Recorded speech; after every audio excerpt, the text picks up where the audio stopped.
Hello, I'm Erin and I'm 34 years old. I'm a mother to a 10-year-old girl, and recently I finally got to stand up for her against my evil mother-in-law, and my mother-in-law had to pay the ultimate price for it. My husband Dylan and I got married right after we graduated from college, but waited until we were financially stable enough to actually have a child. Now, Dylan also has an older brother, Damien, who got married around the same time as us. Damien had a son, Joe, about a year before I had my daughter, Hazel. Since Joe was the first grandbaby to Dylan's mom, Camilla, he got pampered a lot, especially in the first year of his life. I saw the way that Camilla absolutely coddled and spoiled the ever-loving crap out of him, and I was actually kind of excited to have a child after that. I had no parents, considering they both passed away while I was in college, so I felt happy knowing that my child would have at least one grandmother who would spoil her senseless. Except that never happened. Camilla treated Hazel very differently, and it started right at birth. When Joe was born, Camilla visited him every day in the hospital. With Hazel, she saw her the day she was born and then never visited again. She barely paid Hazel any attention at all, like there were no gifts. Heck, there was never even a question about her well-being. Meanwhile, Joe still received all of her love and affection. Dylan and I were very hurt about her behavior, but we just chalked it up to her playing favorites with the first grandchild. But then, as the years passed, things only got so much worse.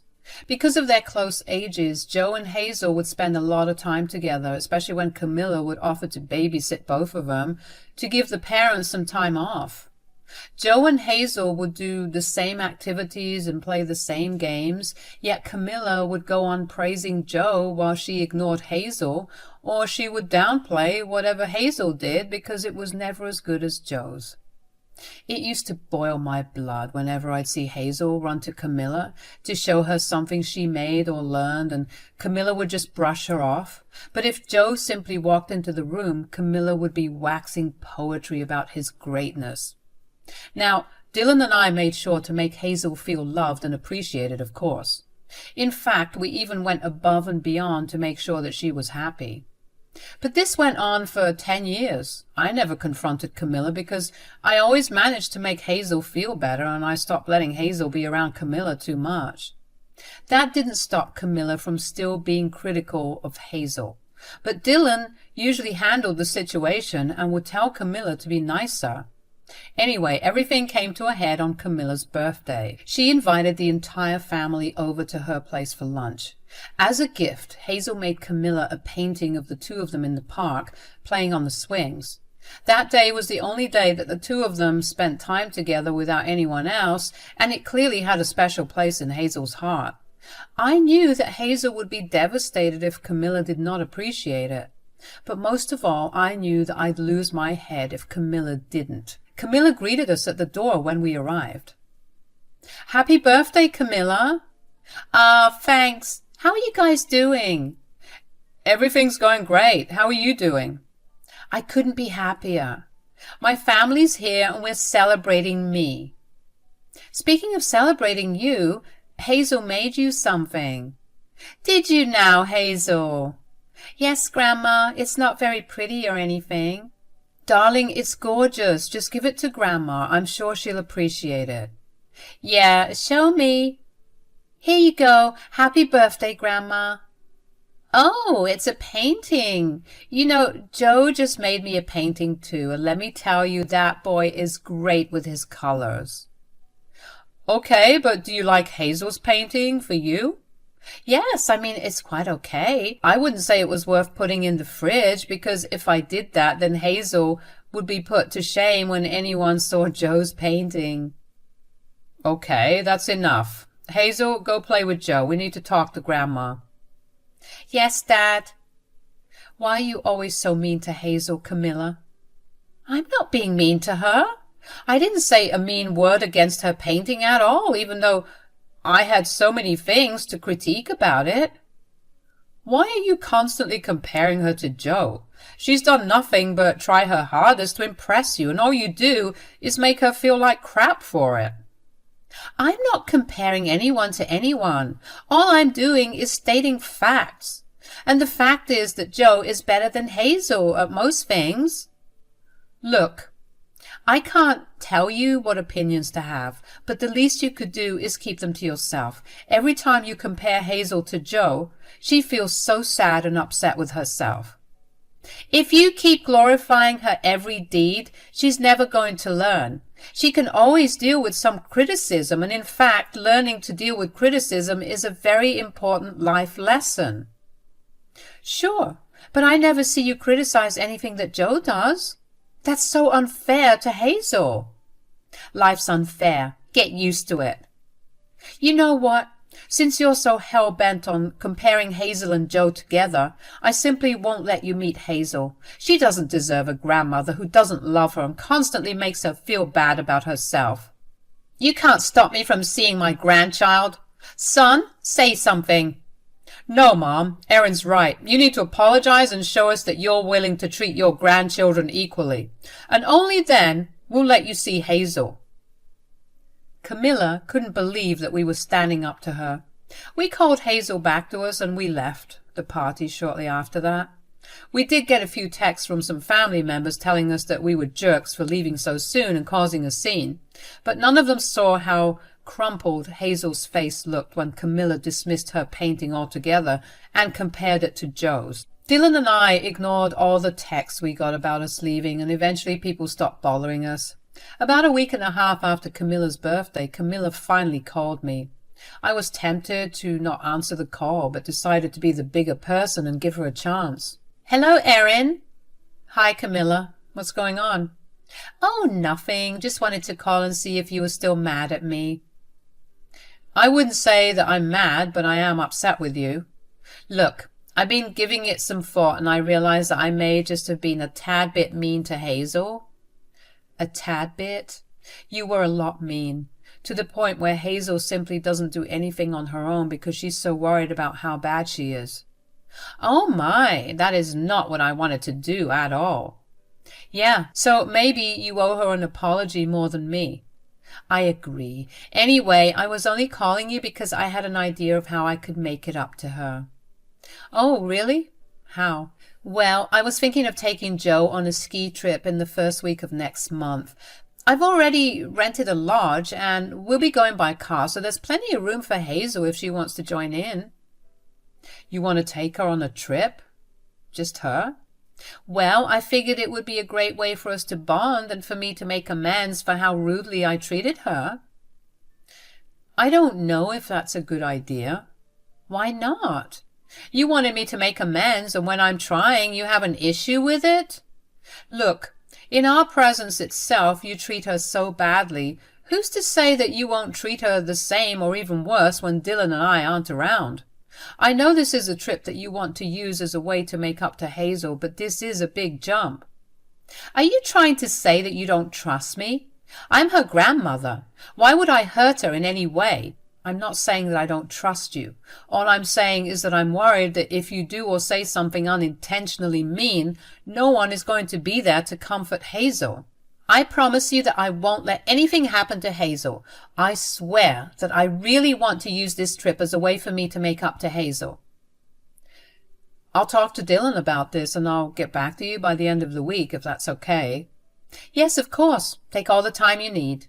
I was definitely leaning towards not letting Hazel go, but I knew that was not a decision I could make on my own. So that evening, Dylan and I discussed how we felt about letting Hazel go. On one hand, we knew what Camilla had been like for years, and the chances of her treating Hazel any differently was slim to none. But at the same time, this was the first time that Camilla made an effort to actually bond with Hazel. Dylan and I didn't want to take away Hazel's only chance to bond with Camilla. We knew that Hazel still loved her grandma, and we didn't want her to think that we weren't going to let her do certain things just because Camilla was involved. We also talked to Hazel and asked her how she would feel about going on a trip with Camilla and Joe, and Hazel was very excited about it, so it was decided that she would go. Camilla seemed very happy that we decided to let Hazel go with her. She promised us that she would take good care of Hazel, but something in my gut told me otherwise. So before Hazel left, I gave her an old phone of mine and told her to hide from Grandma at all costs. I told her to keep it on her at all times and to only use it when she absolutely needed to call either me or her dad. I prayed that she would not have to use the phone, but of course things did not go that way. Just a day after she left, I got a call from Hazel. I answered the phone hoping that Hazel just missed me, and that was the reason for her call. Mom? Hazel, sweetie, how's my baby doing? Are you having fun? Mom, I'm so scared. What? What's wrong, honey? Why are you crying? It's so cold. I want to come home. Okay, honey, where's Grandma? Are you lost? See if you could find a ranger and they can guide you back to your lodge. But I'm standing in front of the lodge. I'm so scared and cold and hungry, Mom. Please, please come get me. What?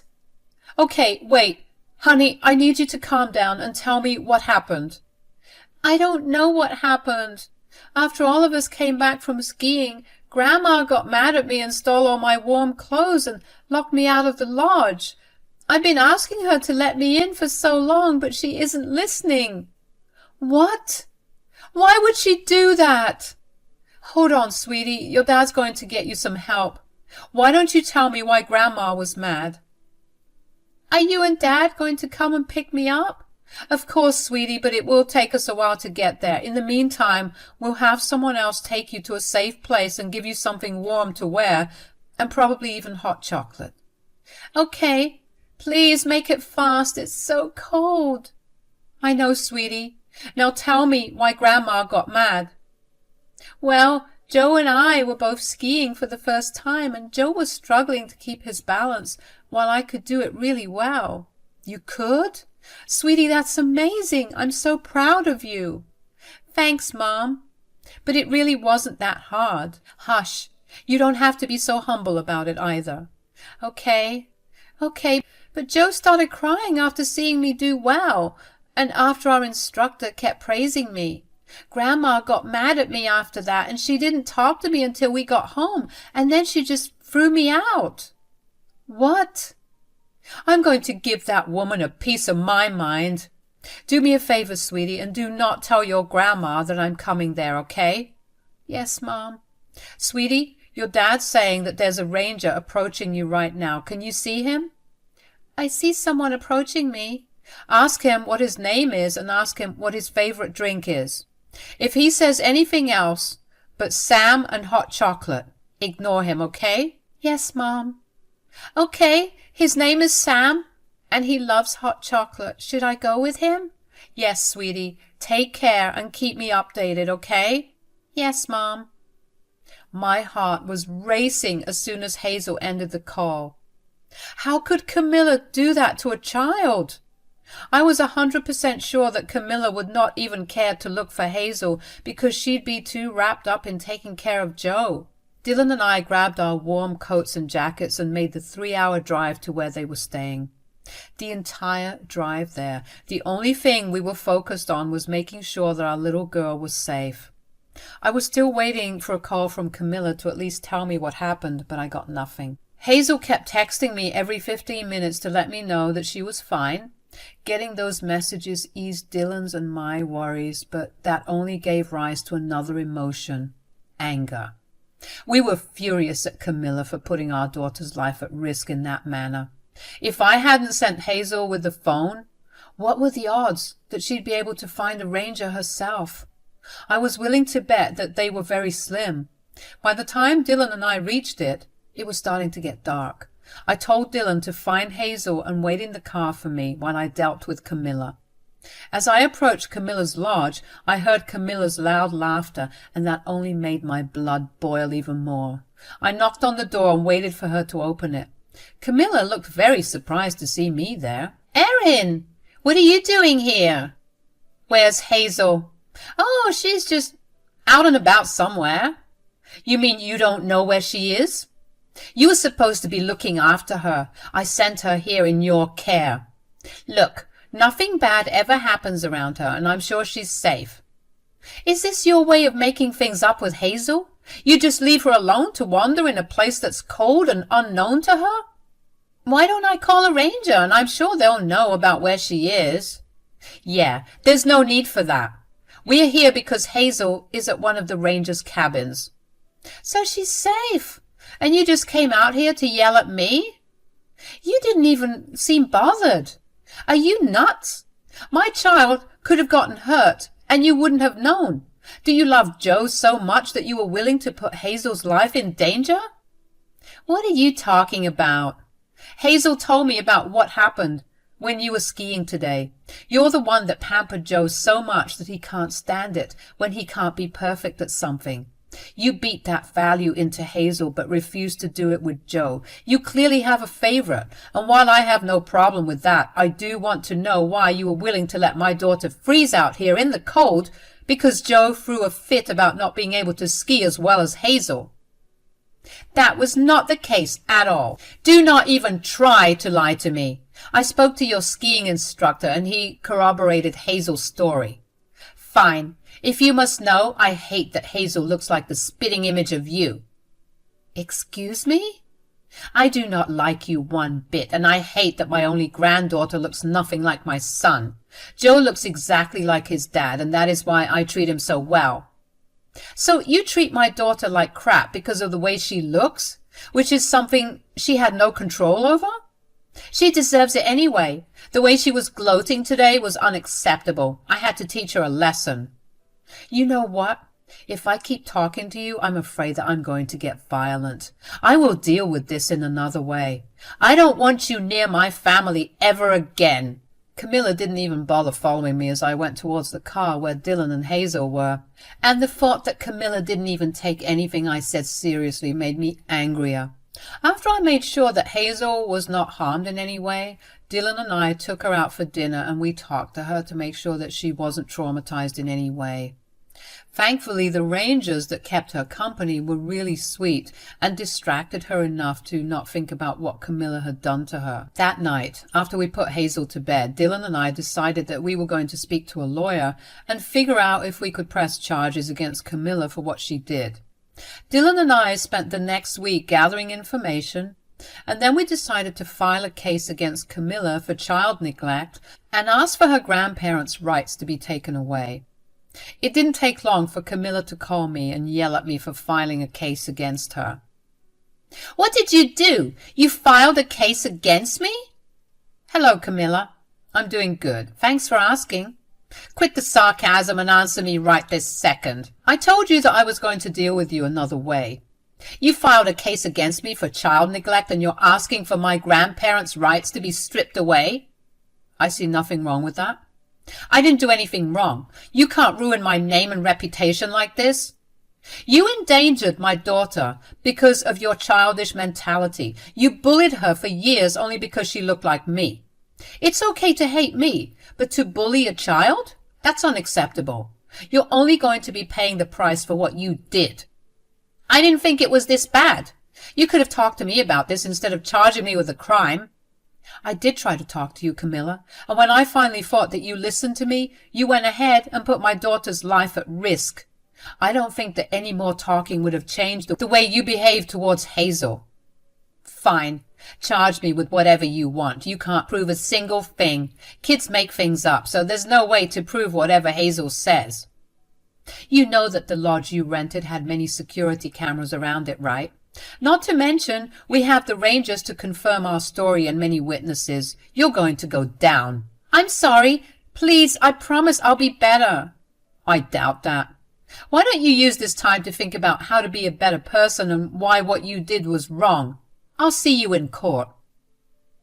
Nothing made me feel better than hearing Camilla beg me to go easy on her and drop the charges. But dropping the charges would not only tell Camilla that I would let these kinds of behavior go, but it would also tell my daughter that I wasn't there for her.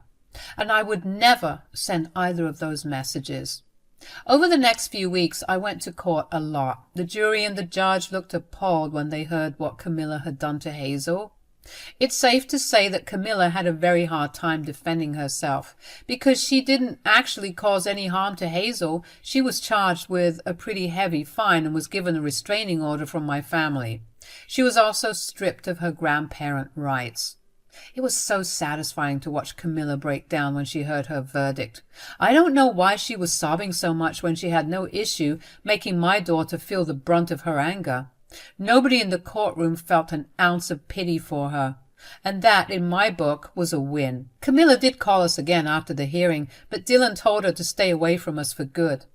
She once again cried and begged us to let her make things right with Hazel again, but why would we let her do that again when she showed us what making things right was, according to her?